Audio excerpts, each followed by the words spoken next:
BPL এর record 13,26,00,000 টাকা আয় হয়েছে টিকিট বিক্রি থেকেই, যা আগের প্রতিটি আসরের টিকিট বিক্রির আয়ের দ্বিগুণেরও বেশি। শুরুতে যে টিকিট বিক্রি নিয়ে হয়েছিল সবচেয়ে বেশি সমালোচনা, সেই টিকিট বিক্রিতে বাজিমাত করেছে বিসিবি। আরও বিস্তারিত থাকছে প্রতিবেদনে। বিপিএল 2024-25 শিরোনামেই ছিল দিন বদলের কথা।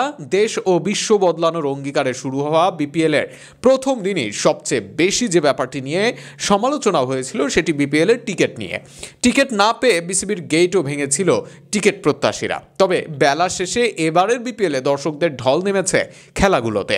বিশেষ করে ঢাকা, চিটাগং, সিলেট 3 ভেন্যুতে এবার দেখা গেছে উল্লেখযোগ্য দর্শক। রংপুর, বরিশালের ছিল আলাদা ফ্যান বেজ, অন্যদিকে ঢাকা, চিটাগং আর সিলেটের ছিল নিজস্ব ভেন্যু। আর মাঠে দর্শক আসার সবচেয়ে বড় কারণ ছিল মাঠের কারণ।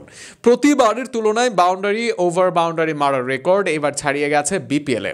8টি শতক আর 700-র বেশি ছক্কা বলে দেয় মাঠের খেলাটা কতটা জমজমাট ছিল 4-6-এ। আর তারই পরিপ্রেক্ষিতে এবার টিকিট বিক্রি দিয়েও বড় আয় এসেছে।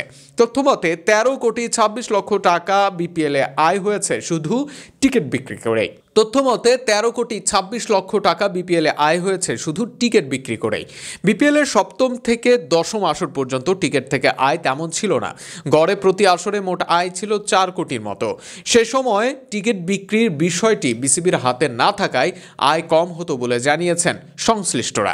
এবার বিসিবির পক্ষ থেকে কমিটি গঠন করে টিকিট বিক্রির উদ্যোগ নেওয়াতেই এমন সাফল্য। ক্রীড়া পরিষদের নিয়ম অনুযায়ী টিকিট বিক্রির অর্থ থেকে 15% পাবে বোর্ড। টুর্নামেন্টের শুরুতে টিকিট নিয়ে অব্যবস্থাপনা থাকলেও বিসিবি সেটি সামলে নেয়। অনলাইন ও ব্যাংকের মাধ্যমে টিকিট বিক্রিতে দর্শকরা সাড়া দিয়েছেন। অনলাইনে টিকিট বিক্রির ফলে বেড়েছে আয়ের স্বচ্ছতা।